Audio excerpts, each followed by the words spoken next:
Roland-Garros, la technologie s'invite de plus en plus sur les cours. Analyse vidéo, données de performance, intelligence artificielle. Le tennis entre dans une nouvelle ère. Et parmi les acteurs qui veulent révolutionner ce sport, un entrepreneur africain, Abraham Salah, fondateur de Tennis AI. Alors, son ambition, utiliser l'intelligence artificielle pour démocratiser l'accès à l'analyse de performance et permettre aux talents africains de rivaliser avec les meilleures académies mondiales. Et il nous rejoint depuis Rabat. Merci d'être avec nous. Alors, ce samedi, une journée particulièrement sportive avec du football, mais aussi du tennis à Roland-Garros. Et avec ici à Paris, les yeux étaient rivés sur Moïse Kouamé, un joueur de 17 ans qui a été malheureusement éliminé en 4-7 au troisième tour face à Alejandro Tabilo. Alors, je vous pose la question concrètement, comment l'intelligence artificielle, votre application, peut-elle améliorer la performance d'un joueur de tennis et pourquoi pas celle de Kouamé, de Moïse Kouamé? Eh ben, bonsoir à tous.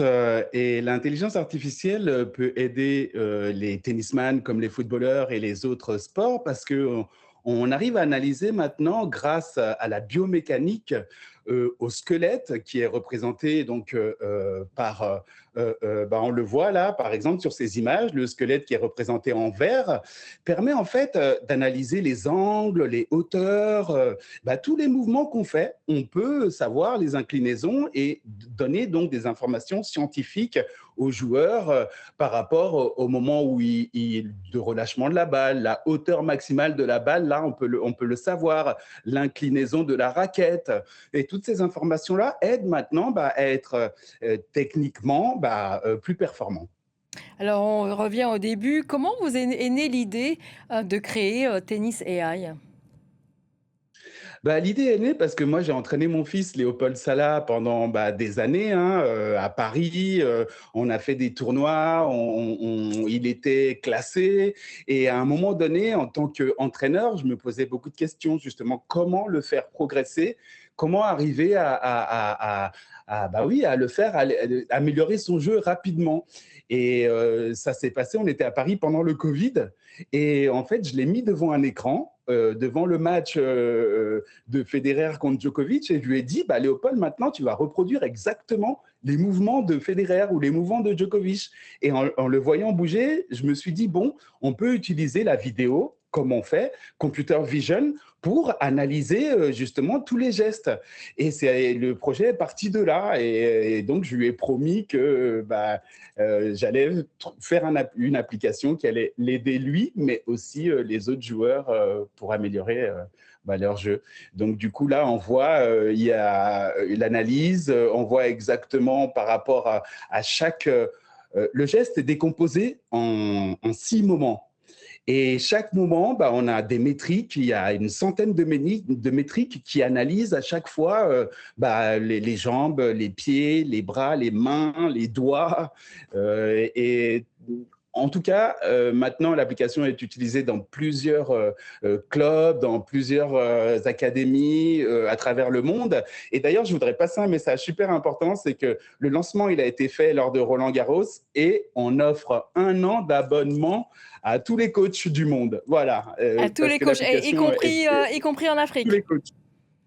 Y compris en Afrique, partout, partout, tous les coachs qui veulent justement faire progresser leurs élèves, on leur propose 1 an d'abonnement et pourront bénéficier justement de l'application Tennis AI. Alors, je parlais de Moïse Kouamé, d'origine camerounaise, il me semble. Alors, il y a beaucoup de jeunes talents africains qui manquent d'accès à des structures de haut niveau. Est-ce que vous pensez que l'IA peut réduire cette fracture? Oui, complètement. Là, on travaille avec l'Académie de Casablanca, avec Amin Ben Maklouf, qui est donc officier de l'ITF, hein, la Fédération internationale de tennis. Et du coup, l'idée, c'est que cette application va aider les entraîneurs. Parce que dedans, il y a une intelligence artificielle, Axel. Et Axel, en fait, explique tout le tennis, que ce soit au niveau des métriques, même au niveau de la tenue de la raquette, au niveau du comportement mental de l'élève. Et en fait, l'application ne sert pas simplement à analyser, elle sert carrément à guider le coach. Quand on fait une analyse, à la fin de l'analyse, il a la possibilité de faire des exercices appropriées pour pouvoir justement réparer l'erreur. Il y a plus d'une cinquantaine de drills, d'exercices qui sont liés à chaque métrique. Et en plus de ça, il y a carrément un répertoire où il peut avoir une connexion directe via le téléphone avec ses élèves, il peut leur envoyer des messages, il peut leur donner des cours constamment en fait, être en contact tout le temps avec eux. Et oui, la plus-value de cette application aussi, c'est qu'on arrive aujourd'hui à analyser en temps réel. Ce qui veut dire que le joueur est en train de jouer, le coach, il se met dans le mode coach et tout de suite, l'intelligence artificielle analyse, lui donne des erreurs et lui propose de les corriger directement. Voilà, c'est la plus-value c'est le temps réel. On a mis du temps pour arriver à coder ça. Ça fait 2 ans qu'on est dessus, mais aujourd'hui, on a trouvé le moyen de le faire et ça marche. Ben, très bien, merci beaucoup. Ce sera les derniers mots de ce journal. Merci beaucoup de nous d'avoir répondu à toutes ces questions. J'espère que pouvoir moi aussi essayer cette application et peut-être, qui le sait, d'être dans le prochain Roland Garros. Et voilà, c'est ainsi